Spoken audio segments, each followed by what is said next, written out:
Hey everybody, welcome back to my channel. In today's video, I'm going to be sharing a family favorite with you guys. I'm going to be sharing my family's recipe for Casareep turkey wings. For any of you guys who are not familiar with this dish, basically it is turkey wings that are stewed down or cooked down very low and slow with some Casareep. And if you guys don't know what Casareep is, it's a type of sauce or a flavoring agent that's made from the juice of the cassava or the yuca that's boiled down with some sugar. It's really delicious, really flavorful, and very comforting, especially with winter coming up upon us. So I hope you guys enjoy this one. This dish is actually very quick to prep and put together. The only long part of the dish is the fact that you need to let it cook a little bit low and slow so those turkey wings can get nice and tender. But basically the way you put it together starts off with putting some oil in a heavy bottom pot. I like using my large karahi just because the turkey wings tend to be very big, as you see here.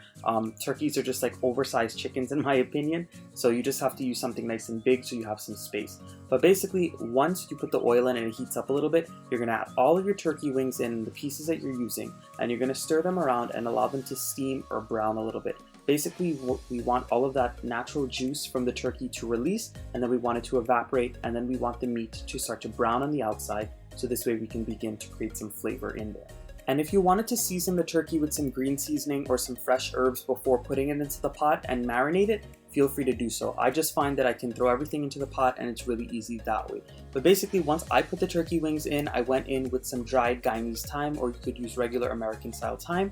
And I'm also going to go in with some garlic powder as well as some black pepper. Again, if you have fresh seasonings and things that you want to use in this step, feel free to do so as well. I'm just going very simple with the few spices that I have here.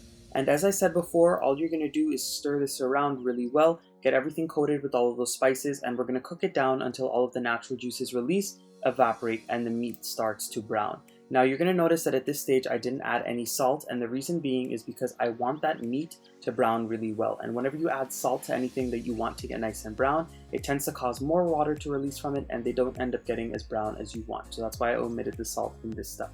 And while my turkey is browning, I'm going to go ahead and do some prep work really quick. I have my onion here that I'm going to go ahead and slice. Now when you're cutting your onion, you do not want to make it too small, because if you make it too small, it's really just going to melt away within the stew, and then you're not going to have any nice little pieces of onions.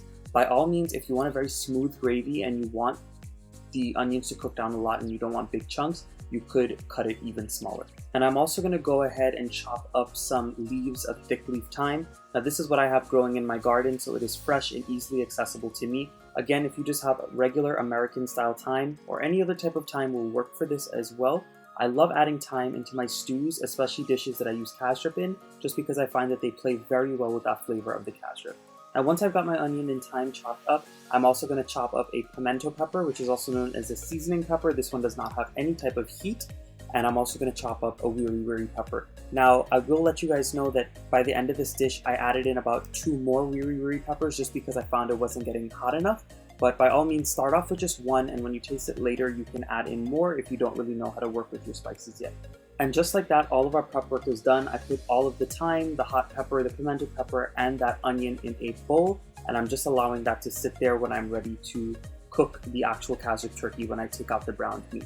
I also went in my bowl with a little cube of my green seasoning. I'll leave the video linked right up here on the right hand corner for how I make my green seasoning. As you guys can see, the turkey is starting to brown up really well. I would say it's been about 15 minutes since I first put it in the pot with the oil. And once you see that the turkey starts to get nice and golden brown all over and there's no more water being released, you can go ahead and add in your Casareep.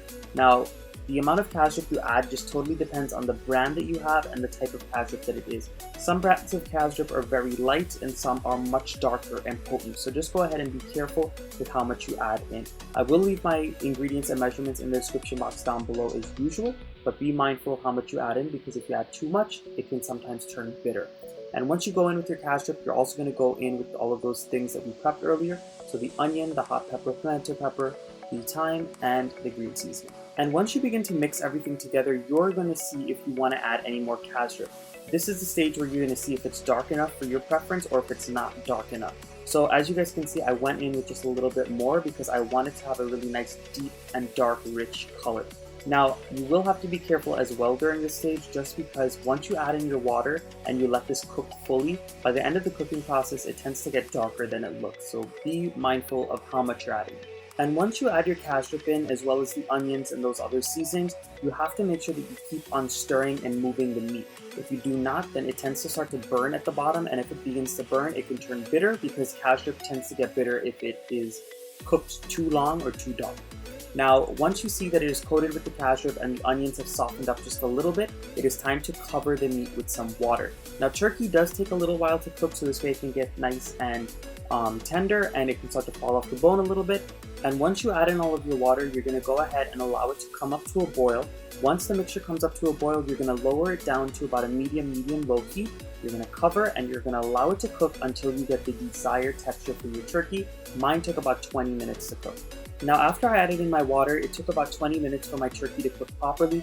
As you guys can see, the meat is starting to fall off the bones.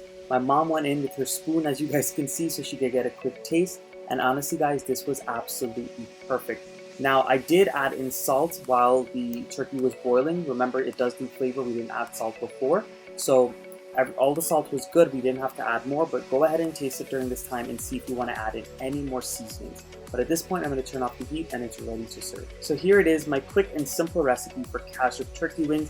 Thanks to everyone who requested this recipe because honestly, this is a family favorite and we love it in my household. You can serve this with rice, roti, a piece of bread, or you can even nibble on those pieces of meat just on its own. It is super delicious and super flavorful. So if you enjoyed this video, give it a nice big thumbs up, subscribe if you're not subscribed yet, and become part of the Matthew's Diamonds Cooking family. And of course, leave your comments down below. I'll see you guys again very soon. Bye everyone.